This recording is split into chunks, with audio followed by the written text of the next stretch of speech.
Ladies and gentlemen, welcome back to the Eternal Palace. My name is Shirley, and today we're looking at Abyssal Commander Sivara. This is the first boss in the instance, and ironically, not as hard, or as easy, I should say, as many of the other first bosses we've had in the last few tiers. Even probably all the way back to Goroth and Tomb of Sargeras, I guess, would be the most comparable thing I could think of off the top of my head for Mythic's first boss. But anyway, we're going to go ahead and start off this fight. Splitting our raid to the right and left side of the boss. We had markers originally, but after you've pulled it a few times, it's not really necessary, because the raid gets 2 debuffs, and we're having the blue people, or the frost debuff, go to the left, and the poison people go to the right. And the basic mechanic on this, if you didn't know, is poison is stand still, otherwise you'll get disoriented from that little bar in the middle of the screen there, or frost, you need to be moving constantly, otherwise you'll get frozen.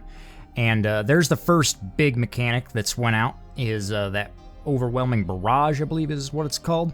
The ring of debuffs that go out around her, and I'm just going to jump back as soon as that goes out, just to try to avoid those spears. I'm going to help my guy here and click his spear, actual spear, and you could eat that. It's not necessary, but you can eat it with the other color to stop them from taking a burst of damage when they swap colors. However, it's, usually not that big of a problem. You will, take damage anyway, even if you do eat it, so somebody has to go out and click it again. I did swap colors here when I touched one of those frost spears for a second to clear my debuff, and you generally don't want to do that during the barrage, but when it puts that pulsating ring around you, like on the rogue on my right there that's happening, we found out that's just a visual effect. You're still doing pulsating damage to the entire raid regardless, so don't worry about it. If you're melee, you can go ahead and get back on the boss within the group of players and not have to worry about doing extra damage or clipping them. Unfortunately, we lost our other warrior just a little bit ago there. Normally on this fight, we've been calling out the soak puddle mechanic, so up in front of the boss, on the left and right hand side, you'll see the little pools of poison and frost stuff, and here I go jumping to touch one of them just to clear my stacks real quick. We found it was a lot easier to manage these things if people were getting on Discord and calling out if they needed help soaking it, because the damage is split. Unfortunately, our Fury Warrior didn't have his mic plugged in at the moment, so nobody heard him call for it, and I wasn't aware of him having the debuff on him at the time, so he unfortunately dropped there. Now, there was our first inversion that I actually got inverted, color-wise anyway, and you just want to loosely stack around the boss before that actually goes out. That way you're not instantly clipping other people if your colors happen to swap. If you do get rooted, like I did from the frost thing, if you have Blade Storm up as a warrior, you can go ahead and just break that root. It's dispellable like any other roots with freedoms or anything like that, and you can call for that if you're, stuck on that side. And the only thing different really about being on the left side of the boss here is I'm just jumping up and down, basically. The spamming movement, just to keep that bar down as much as I possibly can.